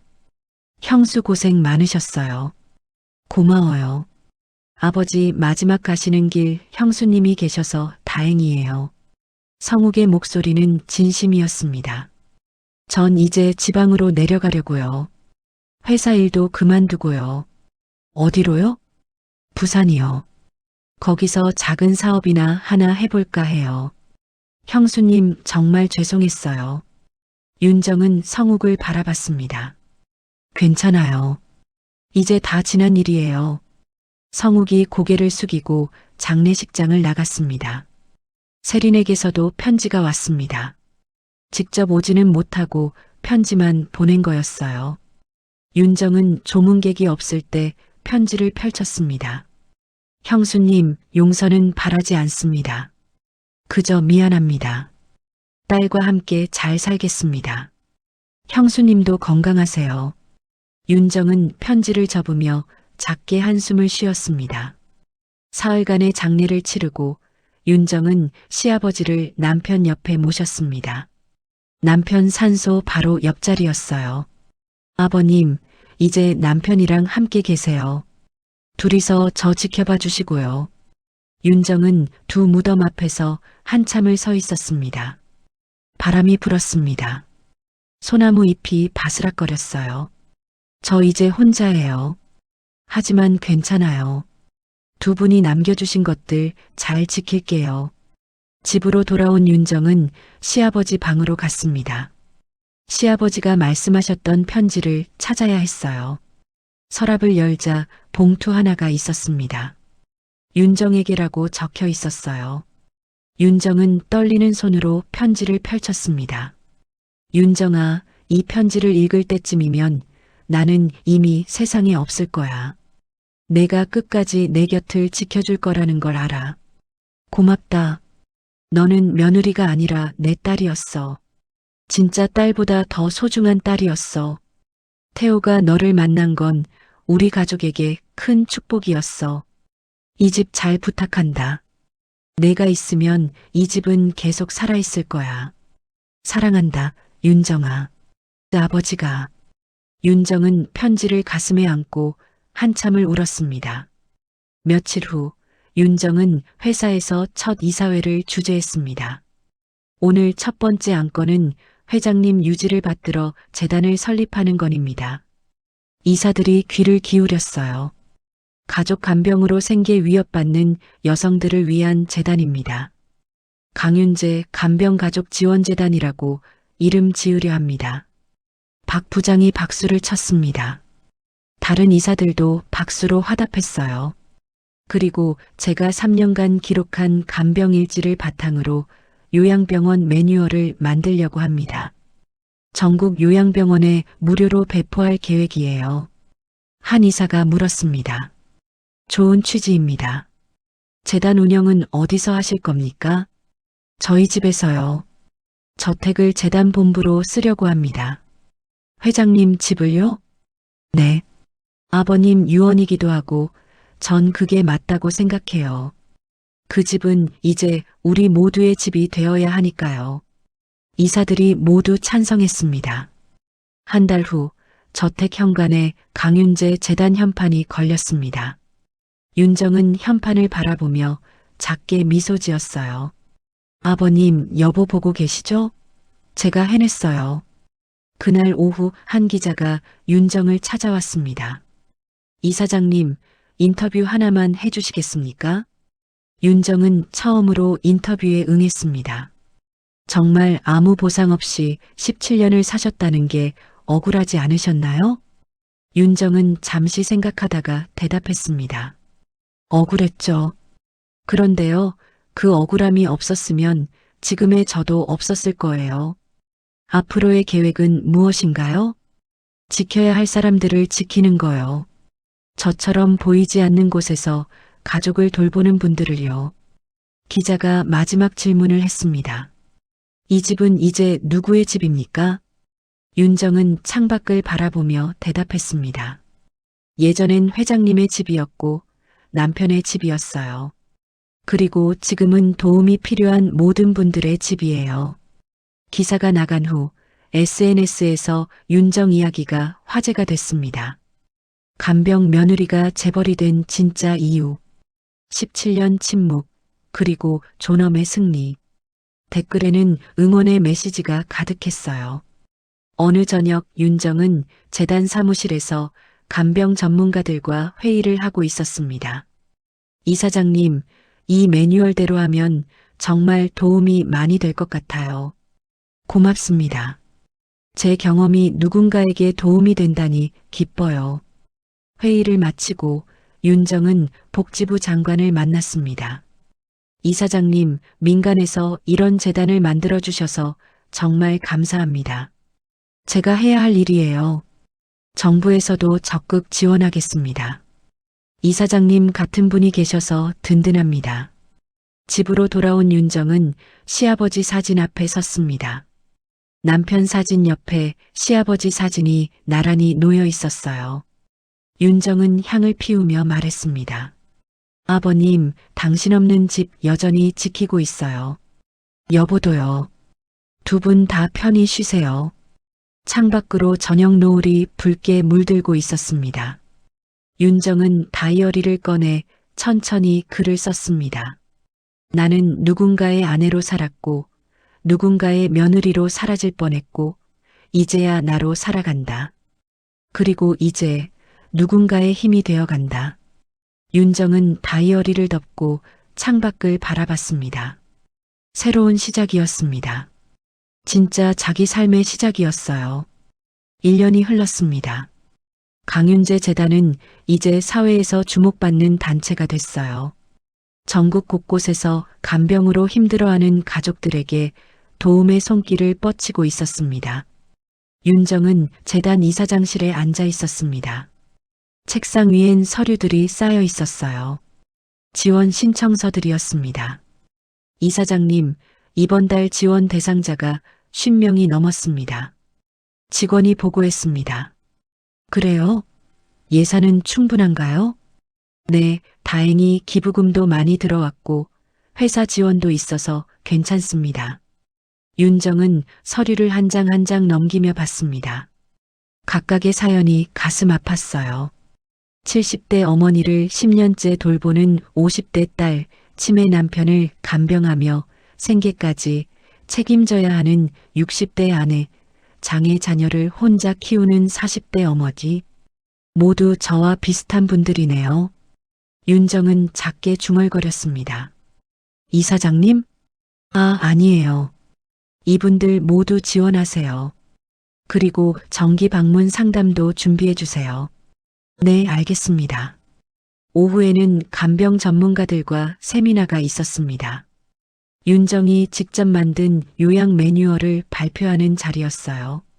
제가 3년간 기록한 내용을 바탕으로 만든 매뉴얼입니다. 전문가분들께서 검토해 주시면 좋겠어요. 한 간호사가 손을 들었습니다. 이사장님, 이 매뉴얼 정말 세밀하네요.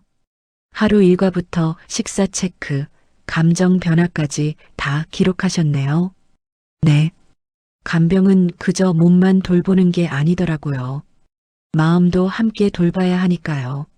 세미나가 끝나고 한 참석자가 윤정에게 다가왔습니다. 이사장님, 저도 시어머니 모시고 있는데요. 이 매뉴얼 덕분에 많이 배웠어요. 고맙습니다. 아니에요. 제 경험이 도움이 된다니 기뻐요. 이사장님도 참 힘드셨을 텐데 어떻게 버티셨어요? 윤정은 잠시 생각했습니다. 사랑이요. 그분들을 사랑했으니까요. 그 말을 하고 나니 가슴이 뭉클해졌습니다. 정말 사랑이었구나. 윤정은 그제야 깨달았어요. 저녁 윤정은 저택으로 돌아왔습니다. 이제 이 집은 재단 본부였지만 2층 한쪽은 여전히 윤정의 거처였어요. 현관을 들어서니 복도에 사람들 소리가 들렸습니다. 재단 직원들이 야근 중이었어요. 윤정은 그들에게 인사를 건넸습니다. 다들 수고 많으세요. 저녁은 드셨어요? 네, 이사장님. 걱정 마세요. 너무 늦게까지 일하지 마세요. 건강이 먼저예요. 네, 이사장님도 푹 쉬세요. 윤정은 2층 자기 방으로 올라갔습니다. 방문을 열자 익숙한 공간이 보였어요. 남편과 시아버지 사진이 나란히 놓여 있었습니다. 윤정은 그 앞에 무릎을 꿇고 앉았어요. 여보, 아버님, 오늘도 무사히 하루를 보냈어요. 향을 피우며 윤정은 하루를 돌아봤습니다. 오늘 10명한테 지원금 보냈어요. 다들 저처럼 힘든 분들이더라고요. 제가 조금이나마 도움이 될 수 있어서 다행이에요. 바람이 창문을 스쳤습니다. 커튼이 살랑거렸어요. 여보, 당신이 남긴 것들 정말 잘 쓰고 있어요. 고마워요. 윤정은 침대에 누워 천장을 바라봤습니다. 피곤했지만 마음은 편안했어요. 며칠 후 복지부에서 연락이 왔습니다. 이사장님, 정부 프로젝트와 연계하고 싶습니다. 가족 돌봄 지원 시스템 구축에 재단이 참여해 주시면 좋겠어요. 정부 프로젝트요? 네. 이사장님, 재단이 선도적으로 하고 계신 일들을 국가 차원으로 확대하려고 합니다. 윤정은 가슴이 뛰었습니다. 물론이죠. 기꺼이 참여하겠습니다. 프로젝트 회의가 열렸습니다. 복지부 장관, 국회의원, 사회복지 전문가들이 모였어요. 윤정도 그 자리에 있었습니다. 처음엔 어색했어요. 이렇게 큰 자리에 자기가 앉아 있다는 게 믿기지 않았습니다. 장관이 말했습니다. 정 이사장님, 이 프로젝트의 실무 총괄을 맡아주시겠습니까? 윤정은 잠시 망설였습니다. 그리곤 고개를 끄덕였어요. 최선을 다하겠습니다. 회의가 끝나고 한 국회의원이 윤정에게 다가왔습니다. 이사장님, 정말 대단하십니다. 아무것도 모르는 주부에서 여기까지 오시다니요. 윤정은 웃으며 대답했습니다. 저는 아직도 주부예요. 그냥 할 일이 조금 늘었을 뿐이죠. 그날 저녁 저택 정원에 작은 조형물이 세워졌습니다. 시아버지를 기리는 조형물이었어요. 대리석에 시아버지 유언이 새겨져 있었습니다. 내 마지막은 그녀에게 부탁한다. 윤정은 조형물 앞에 섰습니다. 꽃 한 송이를 놓고 묵념했어요. 아버님, 제가 잘하고 있죠? 당신이 부탁하신 것들 하나씩 이뤄가고 있어요. 재단 직원들도 함께 묵념했습니다. 누군가 조용히 말했어요. 회장님이 정말 좋은 분을 선택하셨네요. 그러게요.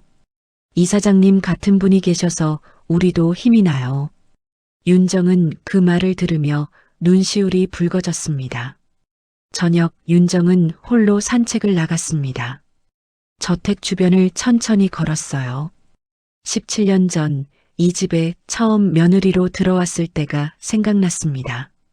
그때는 모든 게 낯설었어요. 큰 집, 엄격한 시댁, 조심스러운 하루하루. 하지만 이젠 달랐습니다. 이 집은 더 이상 남의 집이 아니었어요. 윤정의 집이었고 동시에 모두의 집이었습니다. 윤정은 벤치에 앉아 하늘을 바라봤습니다. 별이 총총했어요. 여보 보고 싶어요. 아버님도요. 바람이 불었습니다. 마치 대답하는 것처럼요. 윤정은 가방에서 다이어리를 꺼냈습니다. 그리고 천천히 글을 썼어요. 지켜야 할 사람은 이제 없지만 지켜야 할 뜻은 여전히 있다. 나는 그 뜻을 따라 걷고 있다. 외롭지 않다. 당신들이 함께 있으니까. 다이어리를 덮고 윤정은 다시 집으로 돌아갔습니다. 집안에선 재단 직원들이 웃으며 일하고 있었어요. 전화 상담하는 소리, 서류 정리하는 소리, 차 끓이는 소리. 윤정은 그 소리들을 들으며 미소 지었습니다. 이 집은 살아 있었습니다. 사람들의 웃음소리로, 희망으로, 사랑으로요.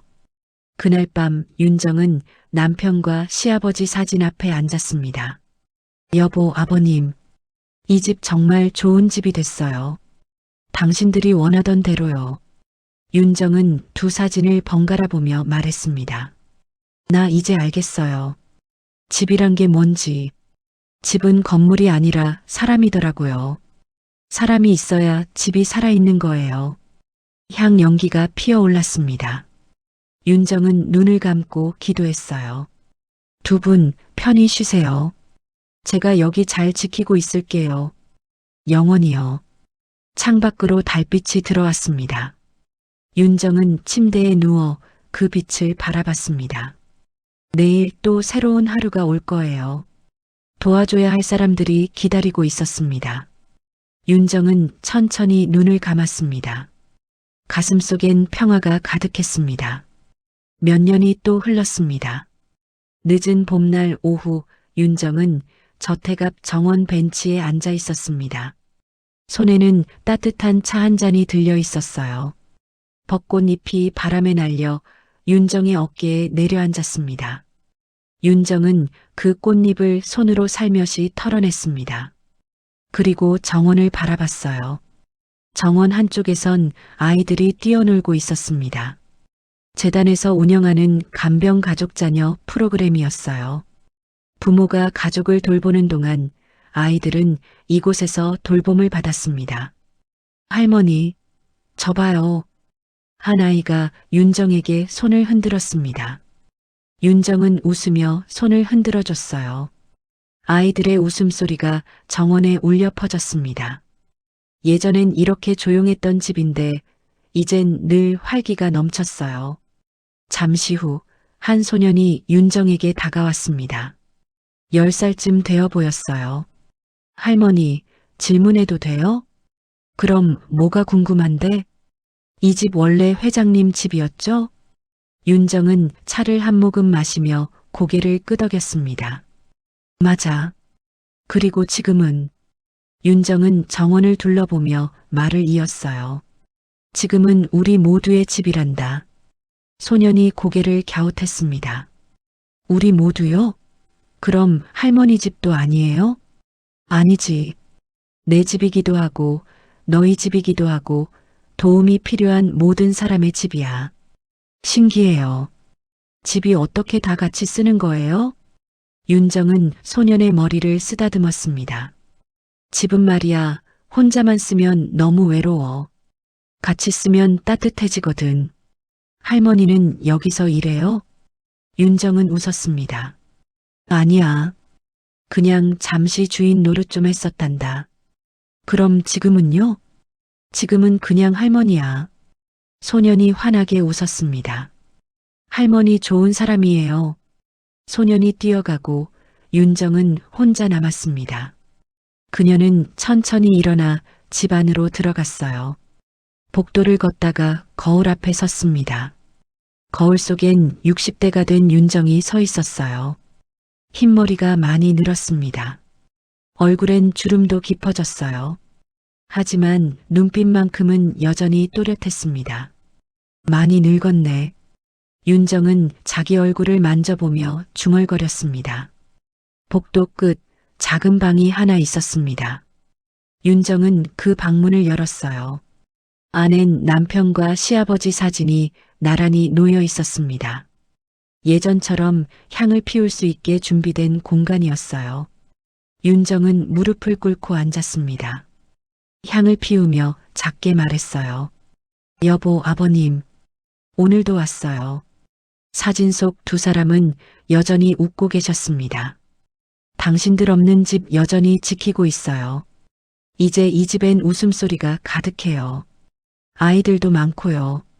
윤정은 남편 사진을 쓰다듬었습니다. 여보, 고마워요. 날 믿어줘서. 당신이 남긴 것들 정말 잘 쓰고 있어요. 그리고 시아버지 사진도 쓰다듬었어요. 아버님도요. 저를 딸이라고 불러주셔서 고마워요. 덕분에 전 진짜 이 집 사람이 될 수 있었어요. 윤정은 한참을 그렇게 앉아 있었습니다. 창밖으론 봄 햇살이 들어오고 있었어요. 따뜻했습니다. 저녁 무렵 윤정은 자기 방으로 돌아갔습니다. 책상 위엔 오래된 다이어리가 놓여 있었어요. 윤정은 그걸 펼쳤습니다. 첫 페이지엔 17년 전 글이 적혀 있었습니다. 오늘 이 집에 며느리로 들어왔다. 모든 게 낯설다. 잘할 수 있을까? 윤정은 페이지를 넘겼습니다. 중간쯤엔 이런 글이 있었어요. 남편이 세상을 떠났다. 나 혼자 남았다. 무섭다. 또 넘기니 이런 글도 있었습니다. 성욱이 나더러 나가래. 이 집에서 어떻게 해야 할까? 윤정은 마지막 페이지로 갔습니다. 빈 페이지였어요. 그녀는 펜을 들고 천천히 글을 쓰기 시작했습니다. 나는 누군가의 아내로 살았고 누군가의 며느리로 사라질 뻔했고 이제야 나로 살아간다. 펜을 잠시 멈췄다가 다시 썼습니다. 그리고 이제 누군가의 힘이 되어간다. 외롭지 않다. 당신들이 함께 있으니까. 윤정은 다이어리를 덮었습니다. 창밖을 보니 해가 지고 있었어요. 노을이 붉게 물들었습니다. 윤정은 창가에 서서 그 노을을 바라봤습니다. 정원에선 여전히 아이들이 뛰어놀고 있었어요. 재단 직원들이 퇴근 준비를 하고 있었고 누군가는 전화 상담을 하고 있었습니다. 이 모든 소리가 윤정에게는 음악처럼 들렸어요. 살아있는 집의 소리였습니다. 윤정은 작게 미소 지었습니다. 여보, 이게 당신이 원했던 거죠? 살아있는 집 말이에요. 바람이 불어왔습니다. 커튼이 흔들렸어요. 윤정은 창문을 열었습니다. 봄바람이 얼굴을 스쳤어요. 고마워요. 두 분 다 저를 이 자리까지 오게 해주셔서. 해가 완전히 졌습니다. 별이 하나둘 떠오르고 있었어요. 윤정은 불을 끄고 침대에 누웠습니다. 어둠 속에서 윤정은 천장을 바라봤습니다. 가슴 속엔 평화가 가득했어요. 후회도 원망도 없었습니다. 나 잘 살았어요. 정말로요. 윤정은 눈을 감았습니다. 꿈속에선 남편이 손을 내밀고 있었어요. 시아버지도 웃으며 서 계셨습니다. 수고했어, 윤정아. 이제 쉬어도 돼. 윤정은 그들에게 손을 내밀었습니다. 아직이에요. 아직 할 일이 남았어요. 남편이 웃었습니다. 그래, 너라면 그럴 줄 알았어. 꿈에서 깬 윤정은 창밖을 봤습니다. 새벽이 밝아오고 있었어요. 새들이 지저귀기 시작했습니다. 윤정은 천천히 일어나 창문을 열었습니다. 좋은 아침이에요. 새로운 하루가 시작됐습니다. 윤정은 세수를 하고 옷을 갈아입었어요. 거울 앞에 섰습니다. 60대 여자가 거기 서 있었습니다. 더 이상 누군가의 아내도 며느리도 아니었습니다. 그저 윤정이었어요. 좋아. 오늘도 시작해볼까?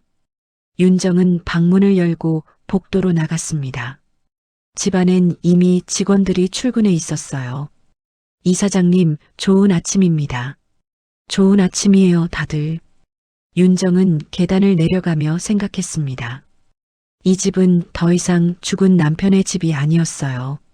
살아있는 모두의 집이었습니다. 그리고 윤정의 집이었습니다. 현관문을 열자 봄바람이 불어왔습니다.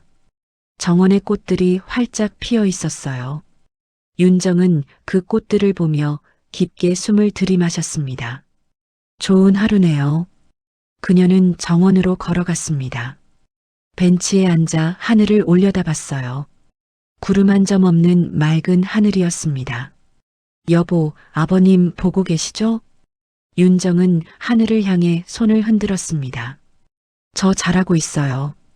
앞으로도 잘할게요. 바람이 대답하듯 불어왔습니다. 윤정은 눈을 감고 그 바람을 느꼈어요. 마음이 편안했습니다. 이제 두렵지 않았습니다. 윤정은 천천히 눈을 떴습니다. 그리고 다시 집으로 돌아갔습니다. 해야 할 일들이 기다리고 있었으니까요. 도와줘야 할 사람들이 있었으니까요. 윤정은 걸어갔습니다. 당당하게, 확신 있게, 사랑으로 가득 차서 이 집의 주인으로서, 아니, 모두의 힘이 되는 사람으로서 봄 햇살이 윤정의 뒷모습을 비쳤습니다. 그 모습은 아름다웠습니다. 외롭지 않았습니다. 완전했습니다. 지금까지 들어주셔서 감사합니다. 구독, 좋아요 누르시면 다음 사연을 가장 빠르게 들으실 수 있습니다. 오늘 사연에 대한 소감을 댓글로 남겨주세요. 구독자 여러분의 삶에도 행복이 가득하시길 바랍니다. 감사합니다.